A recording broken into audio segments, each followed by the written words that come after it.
तो चलिए standard 10th के जितने भी स्टूडेंट्स हैं हमारे साथ आज जुड़े हुए आप सबका शिक्षा विहार इस सेगमेंट में बहुत बहुत स्वागत है। शिक्षा विहार आरकेएस एकेडमिक जोन का एक सेगमेंट है जहां हम क्लास 10th बिहार बोर्ड्स के सारे विद्यार्थियों के अलग अलग सब्जेक्ट्स, सिर्फ क्लास 10th नहीं, क्लास 6, 7, 8, 9, 10 उनके अलग अलग चैप्टर्स, अलग अलग लेक्चर्स लेके आते हैं अलग अलग सब्जेक्ट्स के।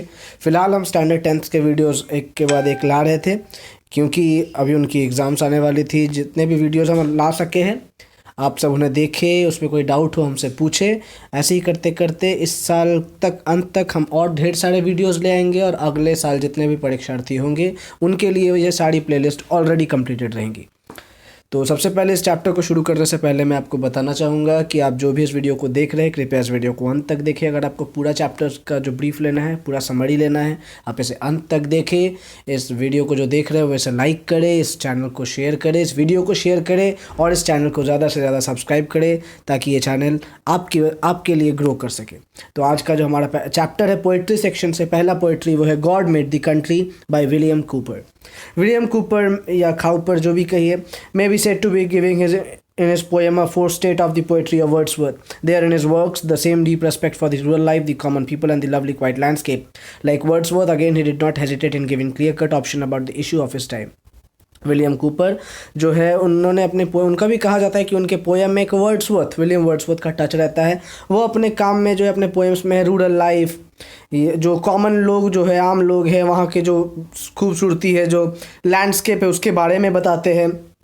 जैसे वर्ड्सवर्थ अपने विचार रखने में हेजिटेट नहीं करते थे, सिमिलरली इनका भी बहुत क्लियर कट ओपिनियन होता है। It is a paradox that the poet and dramatist who lived in cities और state capitals have written powerfully about the beauty of the rural life, the simplicity of the common villagers engaged in humble professions, the abundance of natural life in the flora and the fauna and the peaceful living that together make have always inspired poets to write on the life in the country side.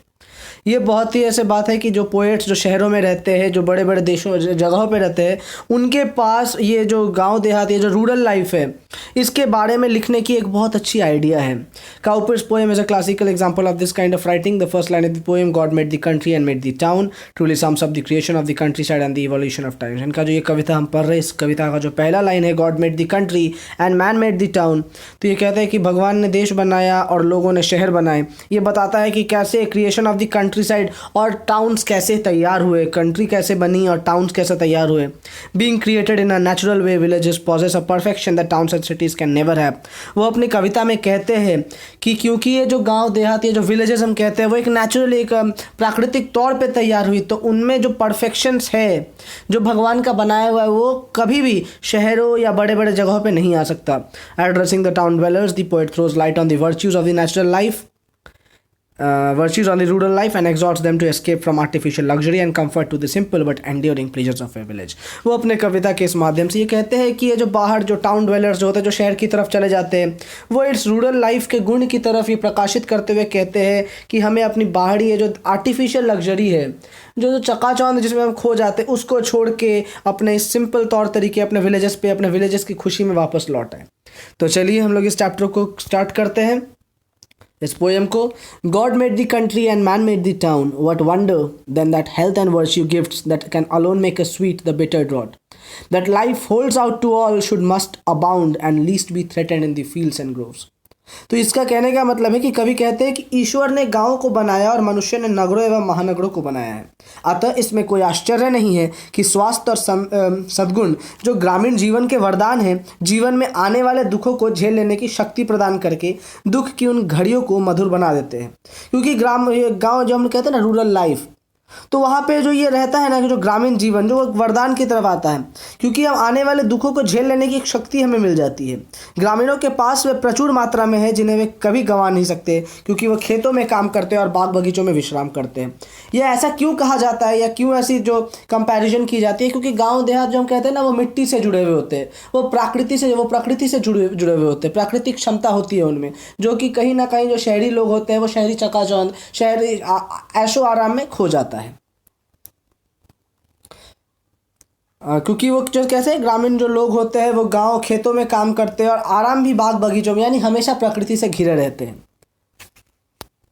Possess ye therefore ye who born about in chariots and sedans no fatigue, but that of idleness and taste no scenes but such as art contrives possess ye still. Your element there only can ye shine, their only minds like yours can do no harm. शहरी लोग जो रथ एवं पालकियों से यात्रा करते हुए भले ही थकान का अनुभव नहीं करते हो, किंतु उन्हें आलस्य का अनुभव अवश्य होता है और प्रकृति की सुंदरता को देखने में भी वो वंचित रह जाते हैं।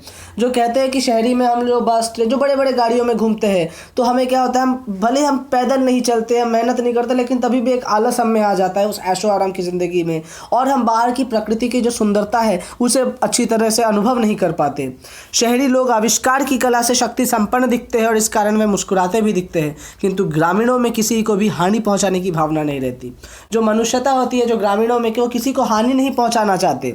शहरी लोग आविष्कार की इस चकाचौंध इस कला से शक्ति, ऐसा नहीं कहा जा रहा है कि शहरी लोग खराब या कुछ उनमें कुछ कमी है कुछ है, लेकिन यह जो शहरी और ग्रामीण जो क्षेत्र में जो तुलना की गई है विलियम काउपर द्वारा, वो बता रहे हैं कि कैसे शहरी लोग जो है इस आविष्कार से कि हो सकता है उनके पास आधुनिक शक्ति है, आधुनिक क्षमता है, लेकिन ये जो ग्रामीणों के पास जो ना हानि पहुंचाने की भावना है वो उनमें नहीं हो सकती।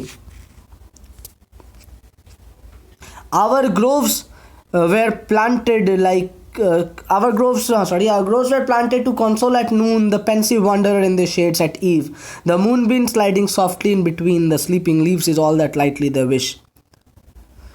Birds wobbling all the music. तो ये जो कहते हैं बाग बगीचों का निर्माण इसलिए किया गया है क्योंकि दोपहर में किसानों को उनकी छाया में विश्राम करने का अवसर मिले।